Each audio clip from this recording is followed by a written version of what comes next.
És una decisió personal i té tot el dret a fer-ho, però nosaltres creiem que si un vol ser alcalde, el primer que ha de fer és presentar-se a les eleccions i ser elegit com a candidat. A partir d'aquí, considerem que a Canovelles el PSC és la costum que té. Es presenta un alcalde i al cap d'un any i mig, en aquest cas són, sembla, 16 mesos o 17, el que fa és canvi d'alcalde. Ja ho va fer amb el Martos cap a l'Oribe i ara torna a fer amb l'Oribe cap a l'Emilio Cordero. A nosotros no nos ha cogido por sorpresa.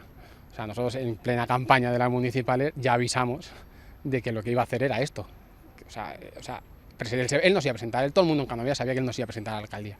Se presentó a la alcaldía porque bueno, hicieron un sondeo previo, los resultados que les daban no eran lo que ellos esperaban en cuanto a mayoría, con lo cual él decidió pues, presentarse a la alcaldía, arrambar con el voto de su persona, que era más conocido que cualquiera de las otras personas que tenían pensadas como candidato a la alcaldía. Ni fred ni calor, ja en vindrà un altre. Amb això què volem dir?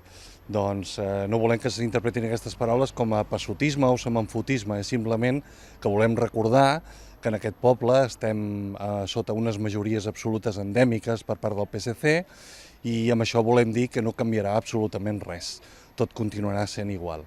Llavors, doncs bé, el que sí que denotem és que cadascú utilitza els tempos i cadascú utilitza el poder com vol o com sap. No, a veure, jo voldria agrair els serveis prestats que ha fet al capdavant de l'Ajuntament i totes les coses que ha fet pel poble. També voldria, respectem la seva decisió i, a veure, desitgem que la seva nova etapa que la gaudeixi, que pugui gaudir de la seva família. Jo desitjaria dues grans coses, més transparència i més diàleg. L'Uribe ha estat un alcalde compromès amb el seu poble, més enllà de les diferències ideològiques que hàgim tingut.